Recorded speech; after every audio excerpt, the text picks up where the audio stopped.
Today we're in Albany, New York, where we're going to be looking at the incredible illustrations of Elizabeth Zunan. Let's go.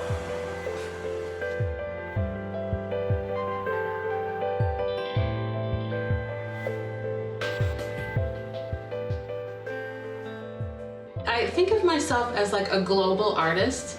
I was born here in Albany. I lived in West Africa and then came back to the Northeast. And I feel like I always think about myself in context to the wider world, not just in Albany or New York State or the Northeast, but like where do I belong within the context of the entire globe? I always had a lot of children's books growing up in French and in English when we lived in the Ivory Coast. Côte d'Ivoire, West Africa, that's where my dad is from, and that's where I lived until I was just about 13.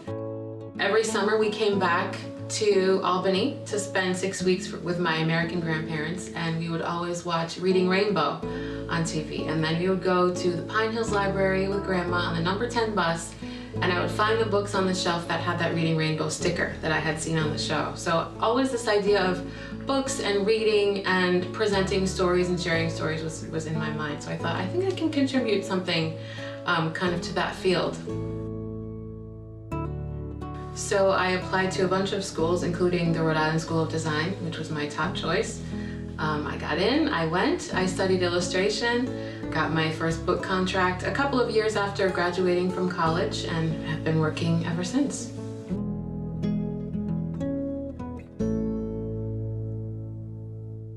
So far, I've illustrated about 14 books that other authors have written.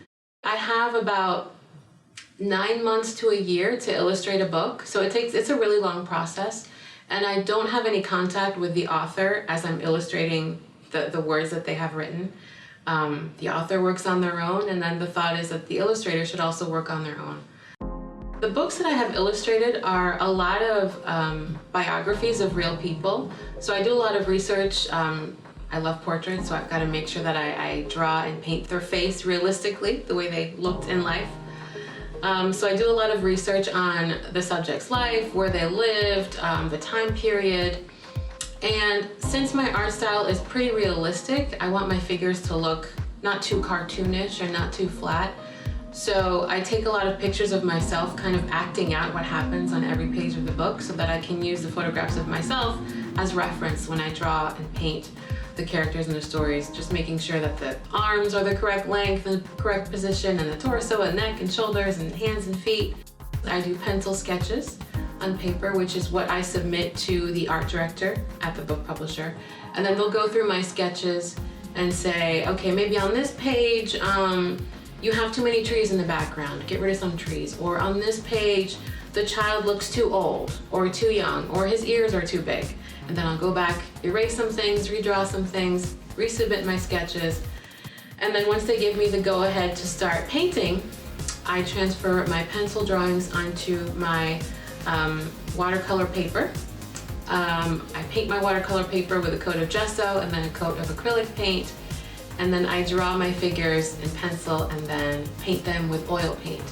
And as the oil paint is drying, I dive into my paper collection. Usually I add a collage element to the illustrations that I do. So in addition to the realistic faces and bodies and sky and ground, things like clothing or trees or mountains are things that I will cut out of paper, decorative paper, and then glue onto my painting. So it's a lot of kind of pulling from different sources to make one hopefully cohesive piece, or in case of illustrating a book, 18 cohesive pieces or illustrations. The one that's the closest to my heart is the first book that I am both the author and the illustrator for. It's called Grandpa Cacao, A Tale of Chocolate from Farm to Family. And it's kind of a fictionalized account of the life of my grandfather in the Ivory Coast. The Ivory Coast is the world's leading exporter of coffee and cacao. Cacao is used to make chocolate. Everybody loves chocolate. So I thought, I want to write a book that's connected to food, that's connected to family tradition and family history, and using influences from my father and my grandfather. So it's a story about a little girl and her dad who are baking a chocolate cake, and as they add the different ingredients together into the bowl, the dad talks about what Grandpa did back on the farm in the Ivory Coast to get the cacao beans and fruits ready to make chocolate so that we can have the chocolate bar to make this chocolate cake. So it's kind of a family history, family tradition, food tradition story. I would love to inspire children that have that artistic mindset and show them that you don't have to grow up to be a starving artist. You can actually make a living if you're passionate about something and if you work really hard to get your skills up to a certain point. You can use your skills to be really powerful, to try to tell the stories and share the things that you want to share with the world, and you can really make an impact.